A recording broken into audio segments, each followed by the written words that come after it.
அந்தமும் சிவனடியே அதை அறிந்தவர் புரிந்தவர் எவரில்லையே இந்த பிரம்மமுமே அவன் சூக்ஷமுமே பஞ்சாட்சரமே விதியது கூடியது உனக்கில்லையே நீ விளைங்கிடு விளைங்கிடு உனக்குள்ளையே உயிர் மூச்சினிலே ஓங்காரம் எனும் சிவமந்திரமே சிவரகசியமே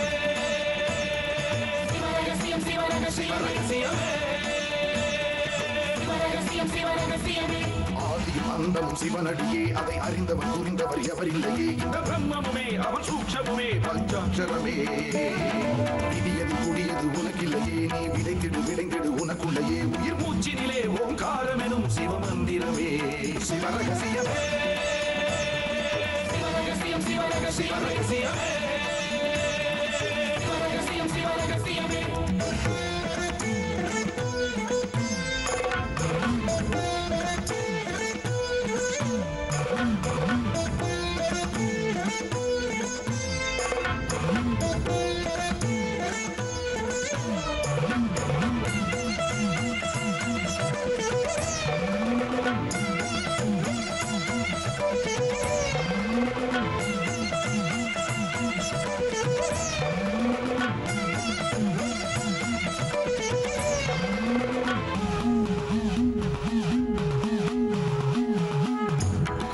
அழித்தலும் படைத்தலும் எவனோ அவனே நிற்பதும் நடப்பதும் பறப்பதும் அவன்தான் சிவனே சித்தர்கள் மொத்தமும் யுத்தமாய் ஏற்றிடும் தவமே வித்தர்கள் சித்தமும் கலங்கிட மாற்றிடும் சிவமே பூமி காத்தான் பட்டியை காத்திடும் ரசமணி ஈசன் இவனே வழிபடும் மக்கள் வாழ்வினில் அறம்பட ஒளிபட வாழ்ந்திடும் சிவனே அம்பை முடுக்கை உருட்டும் சத்தம் பெறுவான் கொண்டு வெகுந்து காக்க வருவான் கங்கை கொண்டு சூலம் ஏந்தும் இவர் அபிராமி கொண்ட உலகம் போற்றும் சிவனே ஓம் நம சிவாய ஆதியும் அந்தமும் சிவனடியே அதை அறிந்தவர் புரிந்தவர் எவரில்லையே இந்த பிரம்மமுமே அவன் சூக்ஷமுமே பஞ்சாட்சரமே விதியது கூடியது உனக்கில்லையே நீ விளைங்கிடு விளைங்கிடு உனக்குள்ளையே உயிர் மூச்சினிலே ஓங்காரம் எனும் சிவமந்திரமே சிவரகசியமே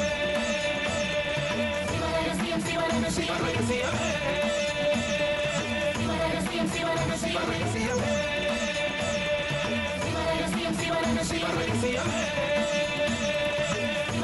சிவரகசியமே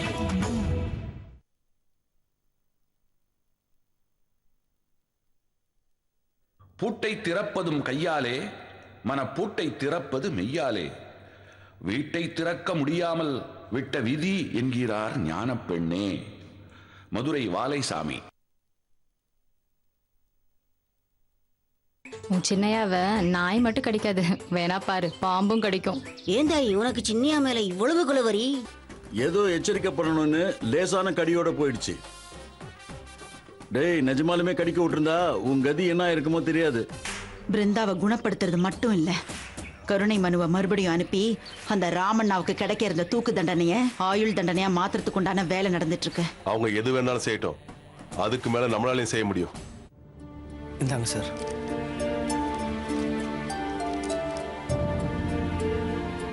ஓம் நமச்சிவாய. இந்த கருண மனுவுக்கு நல்ல பதில் கிடைக்கணும்.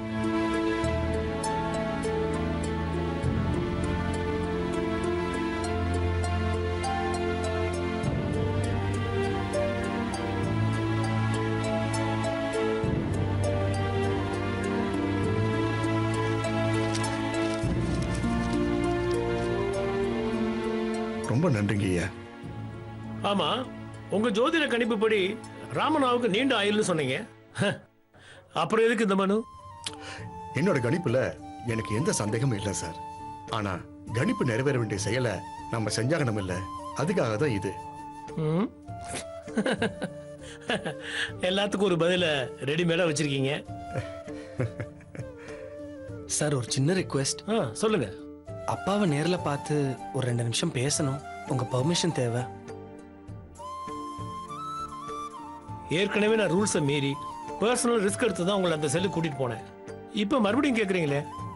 சார், ஒரு 2 மினிட்ஸ் மட்டும் சார். அப்பாட்ட சொல்ல வேண்டியது மட்டும் நான் சொல்லிட்டு வந்துடுறேன் சார். அவர் தான் தியானத்தில் இருக்காரே கண்ணன், அவர்கிட்ட எப்படி நீங்க பேசுவீங்க? இல்ல சார், நான் சொல்ல போற விஷயம் அவர் தியானத்தை கலைச்சு அவரை பேச வைக்கும் நான் நம்புறேன் சார். சரி, வாங்க. ஆறுமுகம், நீங்க எங்கே இருங்க. சரிங்க சார், நீ போய் நான் போயிட்டு வந்துடுறேன்.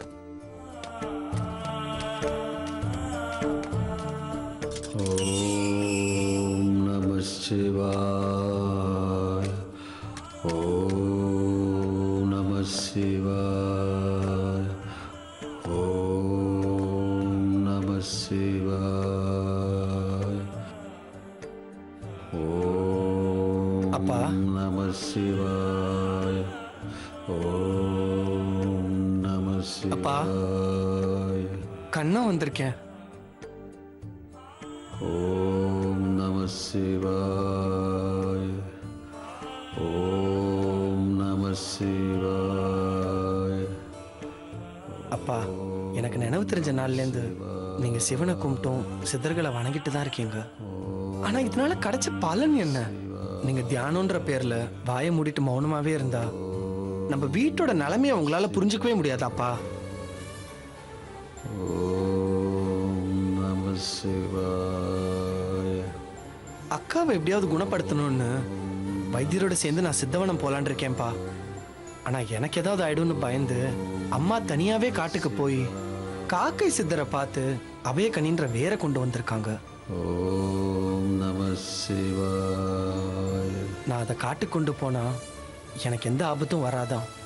ஓம் நம சிவாய. ஓம் நம சிவாய. யா டெல் மீ. அதான் ஏற்கனவே சொல்லியிருக்கனே. நம சிவாய. அப்பா, உங்களுக்கே நல்லா தெரியும் எனக்கு இது மேலாம் நம்பிக்கை இல்லைன்னு. என்னோட பாதுகாப்புக்காக ஒரு வேட்டை துப்பாக்கி ஒன்று வாங்கி வீட்டுக்குள்ள மறைச்சு வச்சிருந்தேன். அது அம்மா கண்ணில் பட்டு வெளியே எடுக்க அது அக்கா பார்த்துட்டு இது வரைக்கும் பிரம்ம பிடிச்சிருந்த பிருந்தா சுற்றாதன்னு அலர்னா. ஆனா கொஞ்ச நேரத்துல மயக்கம் போட்டு விழுந்துட்டாப்பா. மயக்கம் தெளிஞ்சு முழிச்சு பார்த்தா பழைய நிலைமைக்கே போயிட்டா. அப்போ துப்பாக்கியை வச்சுதானே ஏதோ நடந்திருக்கு இல்லையாப்பா? ஓம் நம சிவாய. பிருந்தா பிரம்ம பிடிச்சு போயிருக்கா. நீங்க பிரம்ம பிடிச்ச மாதிரியே இருக்கீங்க. எப்ப இந்த பிரம்மையெல்லாம் தெரிஞ்சு இந்த உலகத்துக்கு நீங்க உண்மையை சொல்ல போறீங்கப்பா? ஓம் நம சிவாய. ஓம் நம சிவாய. நம்ம குடும்ப கஷ்டம் எப்ப பாத்தீரும்? அம்மா ரொம்பவே பாவம்ப்பா. இப்படியே இருந்தா அக்கா வாழ்க்கை என்னத்துக்கு ஆகும்? இப்பவே ஊருக்குள்ள என் காது பட என்னென்னமோ பேசிக்கிறாங்க. என்னால எதுவும் செய்ய முடியலப்பா. நம சிவாய. தயவு செஞ்சு உங்க மௌனத்தை கலைச்சிட்டு நடந்த உண்மையை சொல்லுங்கப்பா. ஓம் நம பா, சிவாய. நீங்க எதுவும் சொல்ல வேண்டாம். வர பௌர்ணமிக்கு நான் சித்தவனம் போக தான் போறேன். அக்காவுக்கான மூலிகை கிடைக்க தான் போகுது. அவ பிரம்ம தெளிஞ்சு அவ சுயநினைவுக்கு வரதான் போறான். நீங்க தூக்கு தண்டனை கைதியா இருக்கேன்னு தெரிஞ்சதும் அங்க என்ன நடந்துச்சோ அவ எல்லாத்தையுமே இந்த உலகத்துக்கு சொல்லதான்ப்பா போறா. அப்போ எல்லா பிரச்சனையும் ஒரு முடிவுக்கு வந்துரும் தானேப்பா? இன்னைக்கு கூட மறுபடியும் உங்களுக்காக நான் கர்ணமனு கொடுக்க தான் வந்தேன். நீங்க தியானத்திலே இருங்கப்பா. சரிப்பா, அப்ப நான் கிளம்புறேன்.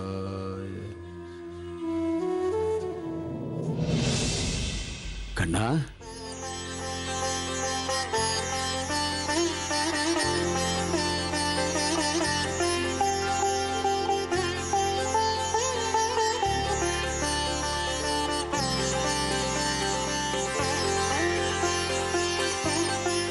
நான் என்னடா செய்யட்டும்?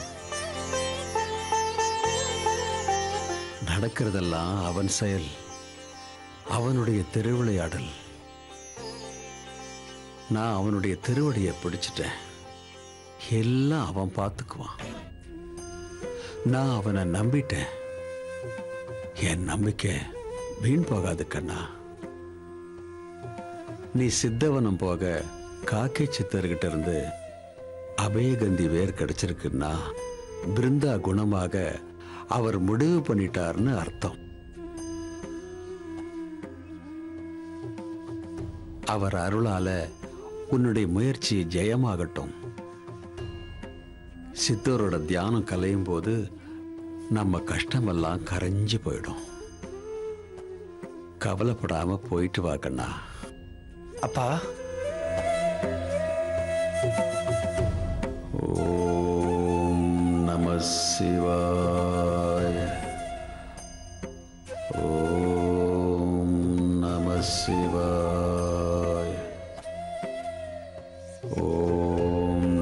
சிவாய.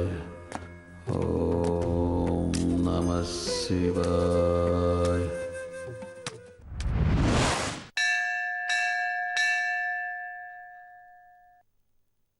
இப்ப எதுக்கு உங்க எல்லாரையும் இங்க வர சொல்றீங்கன்னா, நம்ம ஊர் வழியா பெட்ரோலியம் பைப் பதிக்கணும்னு அனுமதி கேட்டிருக்கிற விஷயம் உங்க எல்லாருக்குமே தெரியும். நானும் சாமி உத்தரவு கிடைச்சா பண்ணிடலான்னு சொல்லியிருக்கேன். இப்ப உத்தரவு கேட்கதான் நாம எல்லாரும் இங்க கூடியிருக்கோம். உத்தரவு கேட்டுடலாமா? ஐயா, ஒருவேளை உத்தரவு கிடைச்சிட்டா வயல் வரப்பு எல்லாத்தையும் வெட்டி கொதறி போட்டுருவாங்களே ஐயா. அதெல்லாம் பலவிதமா யோசனை பண்ணியாச்சு. நாட்டுக்கு நடக்கிற நல்ல விஷயங்கிறப்போ நாம எதுவும் பண்ண முடியாது இல்லையா? முதல்ல சாமி கிட்ட உத்தரவு கேட்போம். சரிங்க ஐயா. என்ன வருதுன்னு பாத்துக்கிட்டு அதுக்கு தகுந்த மாதிரி வரவங்க கிட்ட நம்ம ஊருக்கு எந்த பாதிப்பும் வராத மாதிரி பேசுவோம். சரிங்க. அப்புறம் என்ன, உத்தரவு கேட்டுடலாமா? குருக்குலையா, நீங்க ஆரம்பிங்க. சரி. டேய் பிச்சுமணி, நீ போய் விபூதி பொட்டலமும் குங்குமம் பொட்டலமும் எடுத்துட்டு வா. சரிப்பா.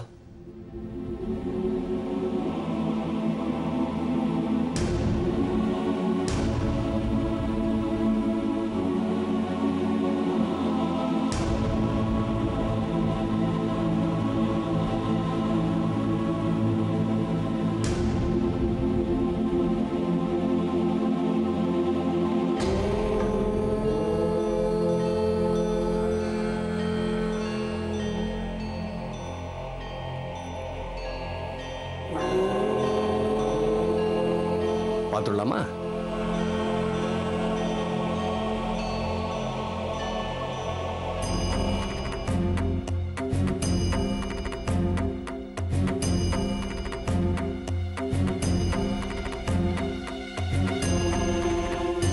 அம்மாடி இப்படி வாம்மா.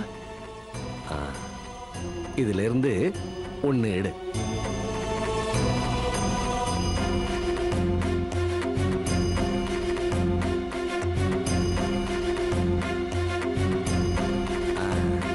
நீ போமா.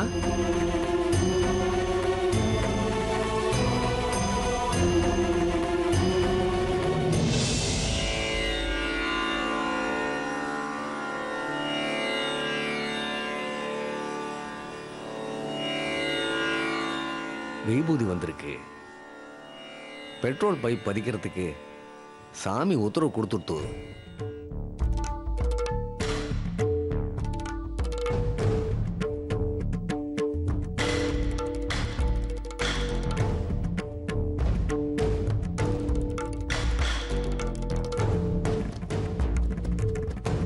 என்னப்பா இப்படி ஆயிடுச்சு? சாமி உத்தரவு கொடுக்காதுன்னு நினைச்சா எல்லாரும் கொஞ்சம் அமைதியா இருக்கீங்களா? இந்த திட்டம் நம்ம ஊரை பாதிக்குங்கிறதுனால நம்ம யாருக்கும் பிடிக்காது தெரியும். ஆனா சாமி உத்தரவு கிடைச்சதுனால நாம சந்தோஷமா ஏத்துக்கணும். வர்றவங்களுக்கு முழு ஒத்துழைப்பு நாம கொடுக்கணும். கொடுப்பீங்களா? கொடுப்பங்க ஐயா. கொடுப்பங்க ஐயா. ஐயா, இந்த மாதிரி சாமி உத்தரவு கொடுத்து ரொம்ப நாள் ஆச்சுங்க ஐயா. சக்கரை தொழிற்சாலை வந்திருந்தா நம்ம ஊருக்கு நல்லது நடந்திருக்குங்க ஐயா. அதுக்கு சாமி உத்தரவு தராம விட்டுடுச்சுங்கய்யா. எது நல்லது கெட்டதுன்னு சாமிக்கு தெரியாதா? சரி, சம்பந்தப்பட்டவங்க வரட்டும். அவங்க கிட்ட அனுமதி கிடைச்ச விஷயத்த சொல்லிடுவோம். இப்ப எல்லாரும் கலைஞ்சு போலாம். என்ன பண்றது, எல்லாம் சாமி செயல் தான், நம்மகிட்ட ஒண்ணும் இல்லை. வாங்க போலாம். என்ன சார்? சார், உத்தரவு கிடைக்கும் நான் கொஞ்சம் கூட எதிர்பார்க்கல. பைப் பதிக்கிறேன்னு ஊரை பாலமாலமா வெட்டி போட்டுருவாங்க. அதை நினைச்சாதான் இப்ப கலக்கமா இருக்கு. சரி, எல்லாம் அந்த ரசமணீஸ்வரர் பாத்துக்குவாரு.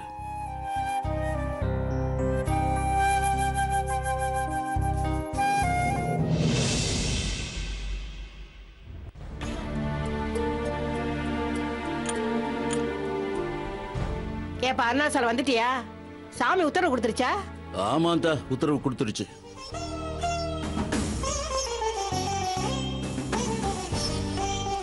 அட கடவுளே, இது என்ன சோதனை? கொழாய பதிக்கிறேன்னு சொல்லி ஊரே வெட்டி கொதறி போட்டுருவாங்களையா? ஆமாந்தா, சாமி உத்தரவு கொடுத்துருச்சு. நாம என்ன பண்ண முடியும்? இது என்னப்பா அநியாயமா இருக்கு? சுகர் ஃபேக்டரி ஆரம்பிக்கிறதுக்கு உத்தரவு கொடுக்காத சாமி பைப் லைன் பதிக்கிறதுக்கு மட்டும் உத்தரவு கொடுத்துருமா? பைப் லைன் பதிக்கிறதுனா சாதாரண விஷயமா? வர்றவனுங்க யாரோட இடத்தவனா எடுத்துப்பானுங்க. பெரிய பெரிய புல்டோசர் வச்சு பள்ளம் நொடிக்கிட்டு போயிட்டே இருப்பானுங்க. பைப் லைனை பதிச்சுட்டு பள்ளத்தை நீங்களே முடிங்கன்னு அவன் பாட்டு போயிடுவான். அப்படிப்பட்டவங்களுக்கு எல்லாம் சாமி அனுமதி கொடுத்துரும். ஆனா நம்ம ஊர் நல்லதுக்காக சுகர் ஃபேக்டரி கட்டலான்னு ஒருத்தர் வந்தா அதுக்கு மட்டும் சாமி உத்தரவு கொடுக்காது. அதுவும் நம்ம ஊர்லயே பிறந்த ஒருத்தரோட மகனுக்கு. என்னப்பா சே பா தப்புப்பா. சாமி சித்தருங்கன்ட்டு இந்த ஊரையும் படிச்சுட்டு வேலை இல்லாம இருக்கிற எங்களை மாதிரி பசங்களையும் வளர விடாம பண்றீங்க. அப்பா ஊர் பிரசிடென்டா நீங்க இருக்கீங்க. இல்லன்னு வைங்க, இது ஒரு பெரிய பிரச்சனை நான் பண்ணுவேன். டேய் நீ ஏன்டா காலகாலன்னு கத்திட்டு இருக்க? சாமி உத்தரவு கொடுத்ததுன்னா அதுக்கு ஒரு காரணம் இருக்குண்டா. இந்த ஊரை காக்கிற சித்தர்களுக்கு தெரியாதா? இந்த ஊர் மண்ணை தோண்டி போட்டுட்டு அவங்களால இந்த ஊரை விட்டு போயிட முடியுமா? நடக்கிற எல்லாத்துக்கும் ஒரு காரணம் இருக்குண்டா. ஏய் கிழவி, வாய முடிக்கிட்டு சும்மா கடை. ஊர்ல உன்ன மாதிரி கிடக்கிற 10-15 கிழடு கட்டைங்க போட்டு தள்ளினாதான் சாமி சித்தர்னு பேசுறவங்களை ஒழிச்சு கட்ட முடியும். நாய்க்கடி பட்டு உனக்கு புத்தியே வரலையே. இப்படி எகனமோன பேசாத, சாமி குத்தமாயிடும். ஆமா, நீங்க அடிக்கிற கூத்தெல்லாம் வேடிக்கை பார்த்து நான் சும்மா இருக்கணுமா? அப்பா இதெல்லாம் சரி வராதப்பா. இந்த ஊருக்கு சுகர் ஃபேக்டரி வரணும்னு நீங்க தானே ஆசைப்பட்டீங்க. அதனால சாமி உத்தரவெல்லாம் ஒன்றும் வேணாம். விஜய் சார் வர சொல்லி அந்த ஃபேக்டரி ஆரம்பிக்கிறதுக்கு நீங்க உத்தரவு கொடுங்க. அப்பா நம்ம ஊரோட அருமையும் உனக்கு தெரியல, நம்ம சாமியோட மகிமையும் உனக்கு புரியல. தத்து புத்துன்னு பேசிட்டு இருக்காம மில் வேலையும் வயல் வேலையும் பாருப்பா. ஓய் பேராண்டி, என்ன பேய் வாய முடி சைலண்டா இரு. அவன் ஆத்திரம் அவனுக்கு. வயல் வேலை பாக்குறதுக்கும் மில் வேலை பாக்குறதுக்கும் நான் இருக்கிறேன். அதெல்லாம் நீங்க பாத்துங்க. விஜய் சார வர வச்சு சுகர் ஃபேக்டரியை நான் கட்டல, கட்டுவேன்.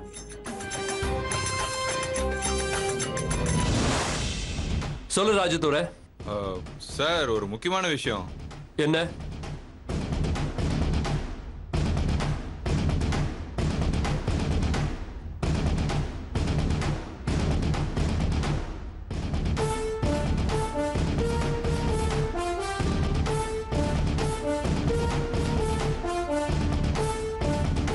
இந்த ஊரையே தோண்டி பைப் பதிக்க உத்தரவு கிடைக்குதுன்னா அப்ப நம்ம நேரடியாவே சாமி கிட்ட உத்தரவு கேட்டுக்கலாமே.